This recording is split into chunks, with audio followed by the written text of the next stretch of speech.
Hello guys, welcome to another video. First of all, I say that this story doesn't belong to me, so if you read the full story for yourself, you can go down in the description.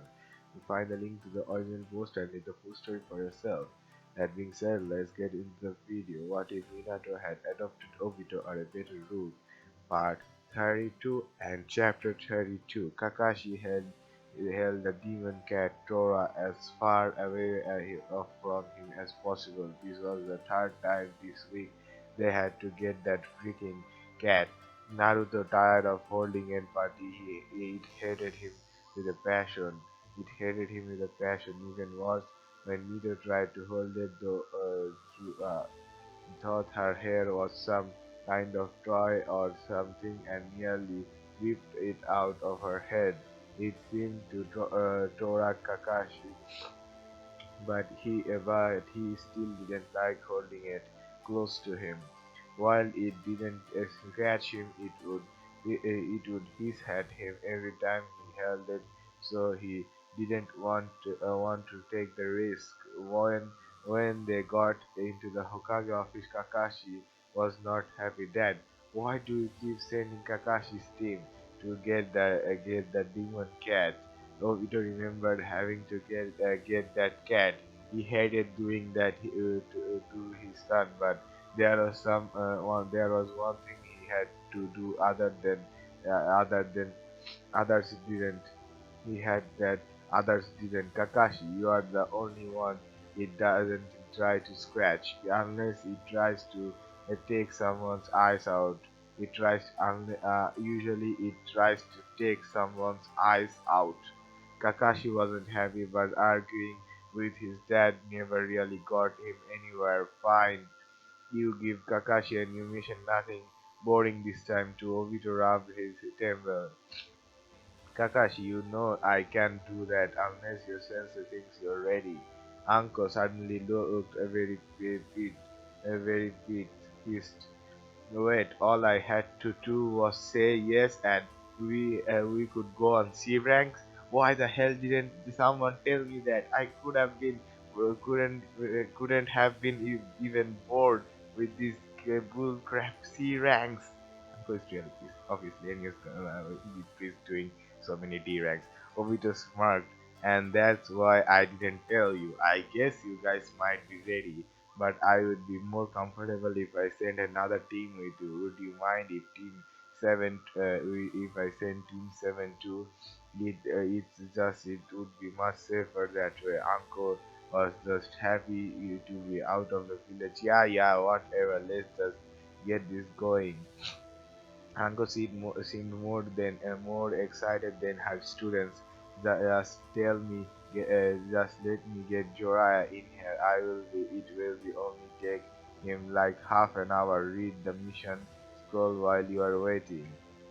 Anko pouted. Fine, it better be at least decent. Jorah gave out a big growl. Come on, can't I just have some more? D ranks doesn't require me to do anything. Those doesn't require me to do anything. Sasuke wasn't having any of it. No way, Sensei, I have finally got a real mission and I'm not gonna pass it up. Right, guys? Hinata agreed without even stuttering. Although to be honest, her shutter was almost gone at this point. Yes, we are ready for a sea rank. Sai showed some of emotion he had learned to show in the past couple of weeks. Sensei, I have some faith in us. We can get through it without much issue. Jorai could see he was beat. Fine, who's the mission for? Obito yelled so that he could be heard past the door. Yes, Obito yelled so that he could be heard past the door. Tazuna, you can come in now. An old man walked in the room and didn't like what he saw. Only two adults and a bunch of kids. This is what I'm paying for. Kakashi looked at his father. Dad, do you have to help this guy? He smells like he took a bath in booze. Jorah and Anko weren't happy either. I am not one of the Sanin, and Anko is very talented ninja herself. You're putting You are getting steel, no short. You are getting a steal. So shut the hell up and let us do our thing.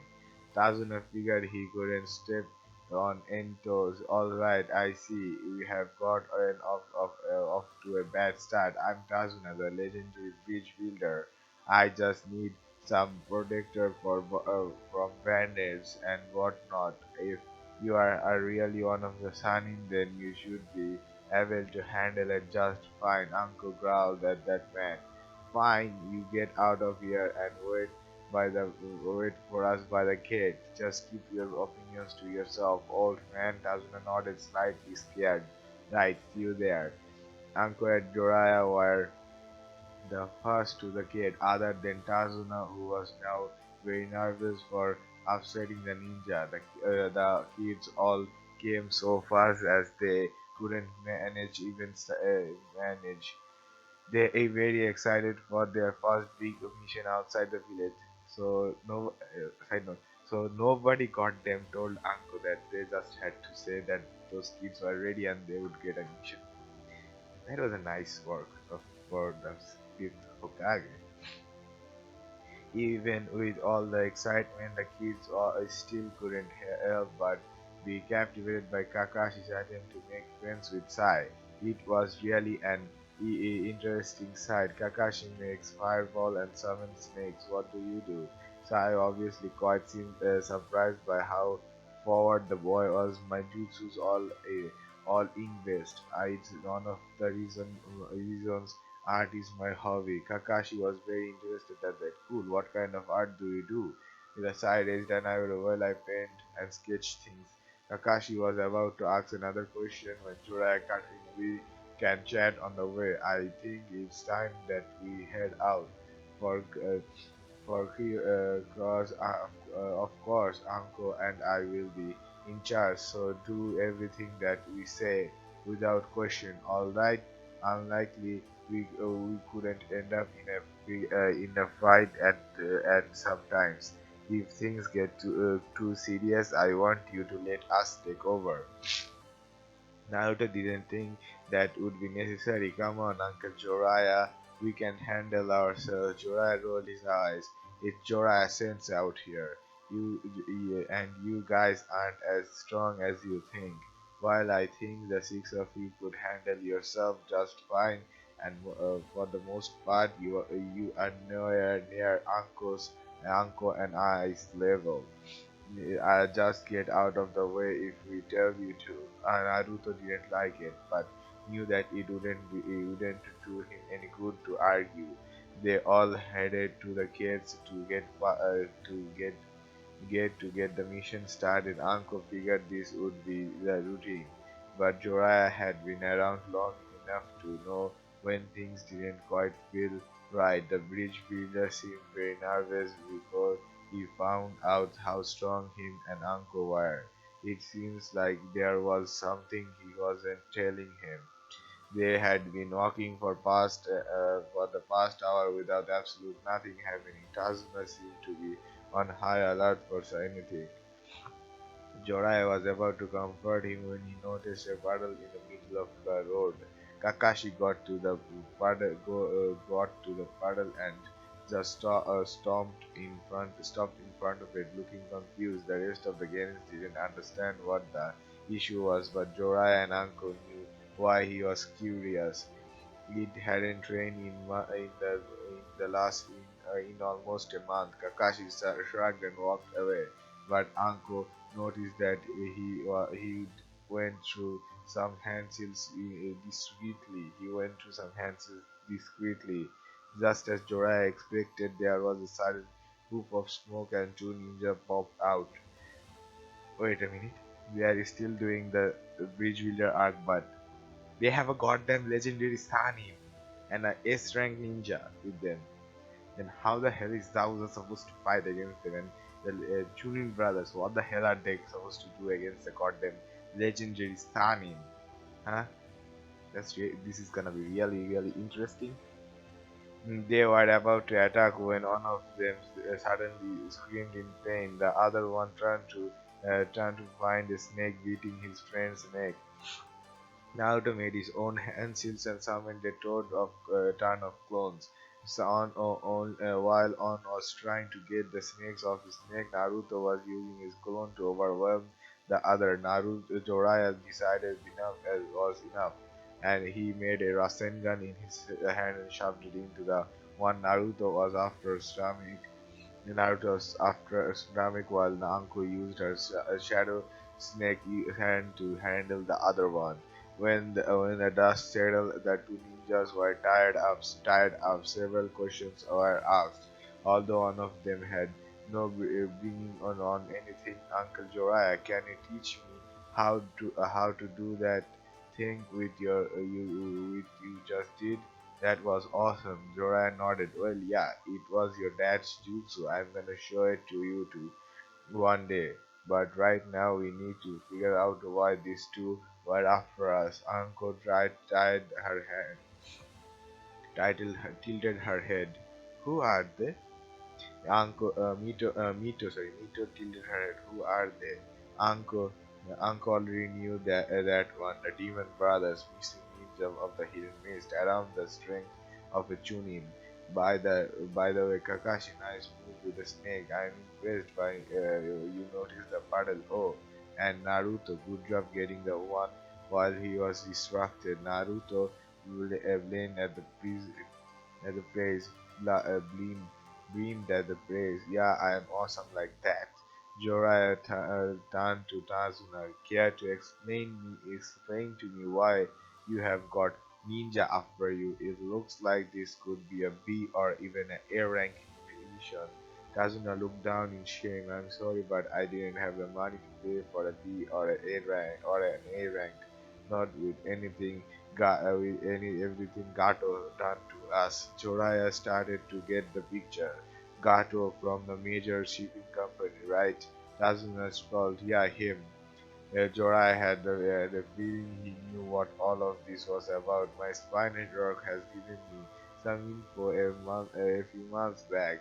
Apparently, Gato isn't nearly clean as he appears. Im- uses his immense and thieves to keep his company on top. If he comes into a community like yours that is completely cut off the rest of the world, he could have the place under his thumb in no time.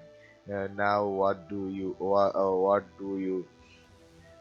does that have to do with you? Tazuna suddenly stood tall, proud of what he was saying. My bridge is our land's last big chance to freedom from Gato. I can complete it. We will be able to get supplies from someone other than him, and we might be able to get help from some other ninja villain nations. However, if I die, they will never have some experienced or brave enough to complete it. Experienced or brave enough to complete it. Jorah frowned. Well, if everything you have said is true, then things are gonna get harder from here. I have got my daughter out here, and I don't know if I want to risk her life like this. Maybe we should send the kids back, and I will just come with you. Nito glared at her father. Daddy, I can take care of myself just fine. All of us can. We can't just going to abandon this guy. This guy Sasuke didn't want to leave either. No way. I'm not breaking out of my first big mission. Kakashi was bumbling his piece in rear. Kakashi will beat anyone who comes after my old guy. After the old guy. Hinata agreed. Yes, we promise we will not get in your way. Jiraiya sensei Isai looked at the old man and then back to his sensei. It would be rude to abandon him. Naruto looked at Anko. You aren't just gonna let him kick you out, like, are you? Gonna let him kick us out, are you?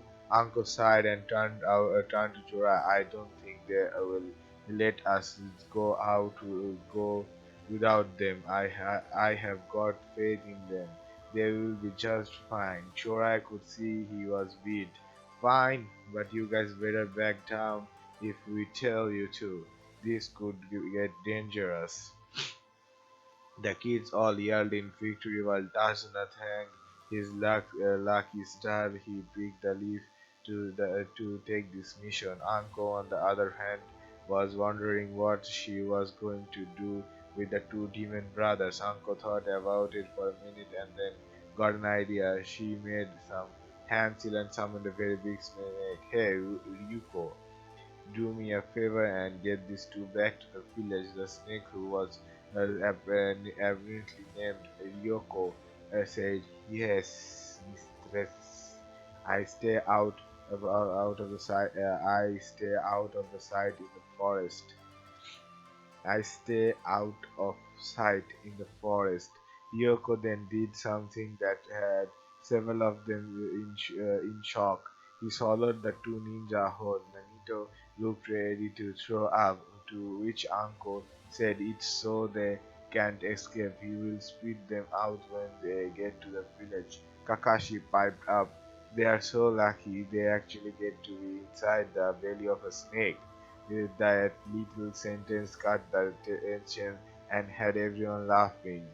It really was good they had Kakashi around. He always knew how to keep everyone from getting too serious.